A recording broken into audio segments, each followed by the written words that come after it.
Americans. Can be our social media. They gave such media as FM, almost all the major media houses in Ghana, enough reasons to believe that there was going to be that sort of reshuffle. There was going to be that sort of changes in parliamentary leadership. They gave all of you enough reasons, and then you all went ahead and, published the information. But it's because of the source. The deputy majority leader himself, Afenyo Martin himself, was the person who put information out. It means that whatever plotter, Ekosu or party, Oka be undermining his boss. So, big time in fashion. So there's crisis in the party. He was assured by some powers that be in the party said that coup was a success. So actually it was an attempted coup d'etat in the party. All manifestations of such crisis now making. And this is the party it is a Ghana for Sompa to me. He's been betrayed big time. Not necessarily by the party, but one more appropriate some powers in the party over the period. Now I was one more for some time now. Maintaining some independent mindedness on certain issues. Political science lecturer. Kwame Nkrumah Yapon.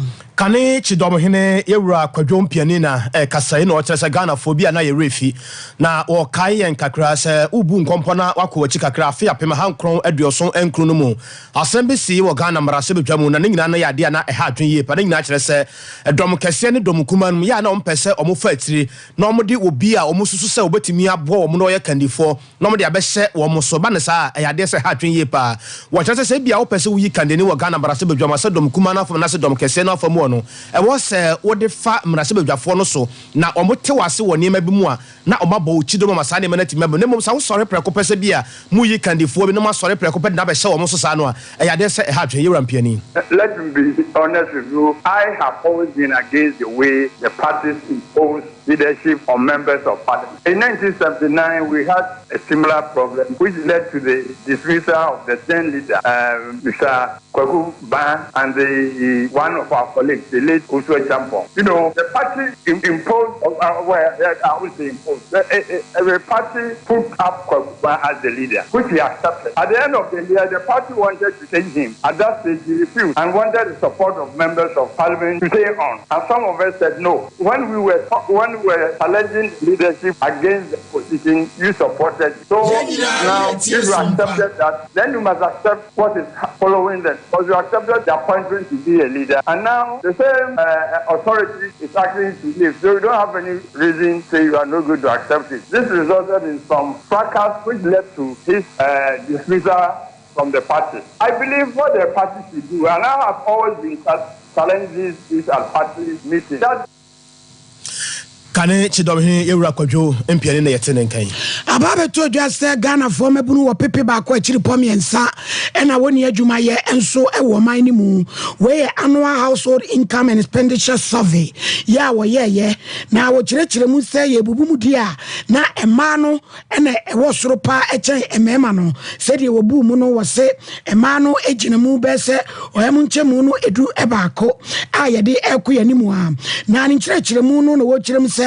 Baby, a man who a Jumayano dear, a man tam no bese, and nine, no Bunu East, Oti, any Upper West region, and Numu, Yabora Musua, not just a penny power, that confanochi, Abaya Sabiano, or Pinfo, or Triademensa, Savia Tremo, Nest for Makuma Haminu, and if I want more bag to a man to a tranquil farmer so, Akoya Jumanu Sakoveku, Cassadiaba, Apomudin, Ejuma Ayano, Nankramantemu, any Santimantemu, and Aremua, Minya Jumayano, Ebrosopa, Ghana State Car Service for Enchimono.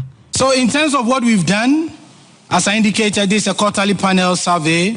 It's nationally representative, regionally representative, and also the representative for our urban rural classification. The basis, the sampling frame for the 10,800 that we got was from the 2021 population and housing census. Let's keep in mind, let's leave here with not the population of Ghana, which is in excess of 31 million persons, but the population of only those 15 years and older, which is around 19 million. That is the denominator for the conversation. And also the reference period for this conversation is 7 days preceding the day of the interview. So questions around unemployment, we asked, in the last 7 days, did you work? So that is the reference period for the conversation. We have been successful in maintaining a good response rate across the last 4 quarters, that is from the last quarter of 2022 to the third quarter of 2023. Where ya buying kuntabu for benfo kobena enim. Ghana mampeni na nado dankwa ekufuado kasa ewo Ethiopia na nyina no yese ebibiman so akandifo no womo na edi enhyiamudie ewo we ne de toso aduasa enson na dwumadie no ase no wode nsempie na ma wiase nyina ene Ghana for na sama waka nyina akere se wode to ne nuanom ebibiman so akandifo na nim se yon sika ahodo ye da ma no ne sika korabia ahodo na ma omo efa so omo de omo di nyamfa so na mom na Ghana no ankasa na asa bibiman no ye de ye ho ehenha ye no ebasa na ha dwen papa tese me di mesika no me de akoto amanone na me made hye na me di wo mo so no na wo mo ho kire wo mo pesika wo mo nya bi na sa abra we pa he fa na ye bo no ma ade hye ho etime he ha won sampi na ode atodwa. My concern, and to that extent I'm proposing a decision for the plenary, is how we can contribute to the reform of the global financial architecture. We're all in agreement that the way the global financial architecture works at the moment, it doesn't work in our favor, and that there is a need to make some fundamental systemic reforms. But making the reforms also requires that we also take some steps that will assist us to have a greater impact in the way in which our economies are financed. Ghana mampeni na nado dankwa ekufuado.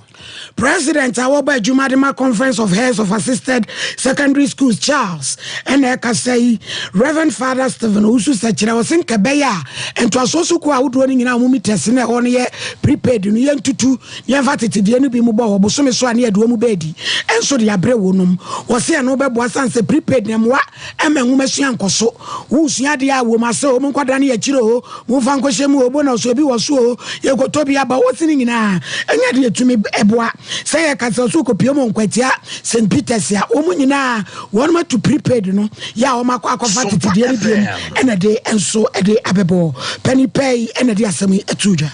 For some time now, since we entered 2024, I have not heard of any disconnection until yesterday. I got to know that Accra Academy had been connected. In 2023, we had experiences of ECG going around to disconnect from school. And when it happens that way, we had to call the Director General, and then personally, I spoke with the minister, and certain things were done, and some monies were paid to them, and they stopped. I think that is what they want to start again. I am of the belief that ECG knows very well that the heads of these schools are not the ones to settle the bills. The bills are settled by the Ghana Education Service, because we work directly under Ghana Education Service. So Reverend Father, and I attend in Stephen Usu Sachana, assuming so Nagrati Fosan Kabaya, Messiah for Yanchenwe. The Van Majam Rajabe, the film no may in Sembiano said, Yene,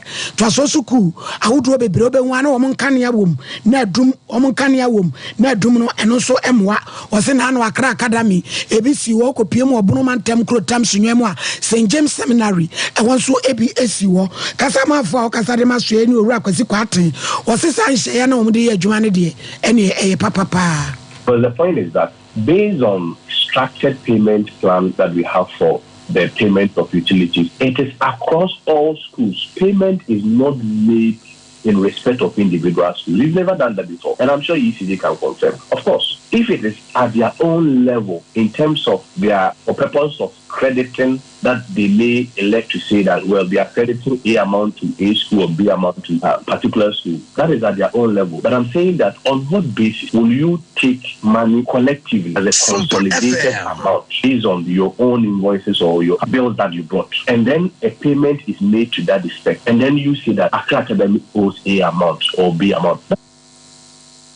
Wey kasama for ya wakasa enso adema enwumasua asue ye kwaya ni mu wo ensamfo from Ghana fo nyina ehwe ni musade asam na ye mra asabadwafo no beka ede afa ho se ye makwan ma bema aware ne yonko bema ama oba nso aware ne yonko ba na ensam no de akoye bebre obobo ho ansa na ekodi broya no a yesa ba ye na bosom ye wom de na toso enwotwe mra asabadwafo no kwotena ase wo saasam no ho na chiame hene panipa be de akire ewo dom kese no afamu Yewura Alexander Afenyo Markins edi asemi kotu dwa ya obi ebiemu akere mrasebedwafo no se ono de wosrada se mrasebedwafo no agye atum se obi a yebehunu se bia wo ye bema na ofa wo yanko bema na se bia wo ware wo yanko bema no ade e wose ye de ma wo ene se wobekọ afiase abosome miensa ana se de chansa wanya no fokra na bia emfie miensa na chekura no ye be san de wasikurum se de mpempia ye tihu se ye nua no mo da afiase no ya na mpanifo do mo ba kurum ba ye adwuma no na wakoye sa adwuma no bi e de abo kuru na ye be chew e wo so no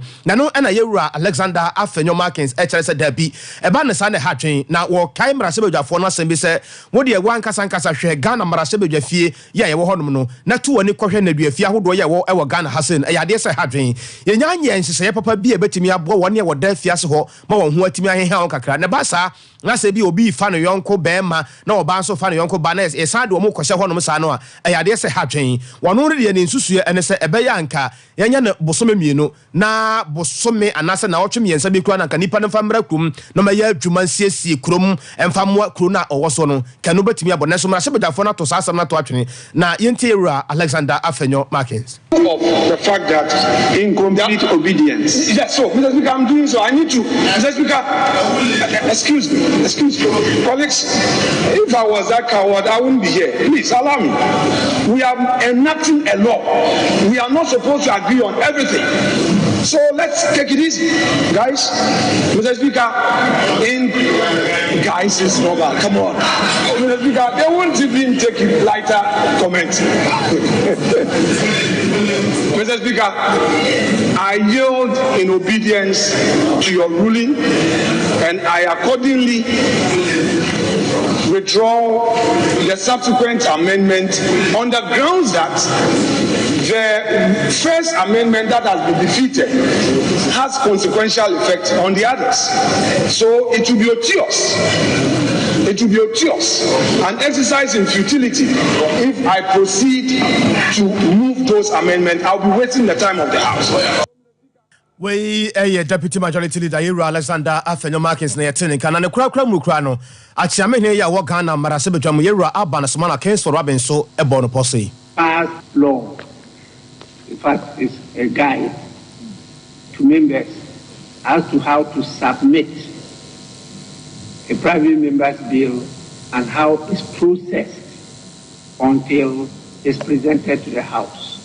You have to go through it because there's a lot of effort, a lot of legal process, a lot of advice, a lot of research is usually done to guide the Speaker even before the proposed bill is admitted for.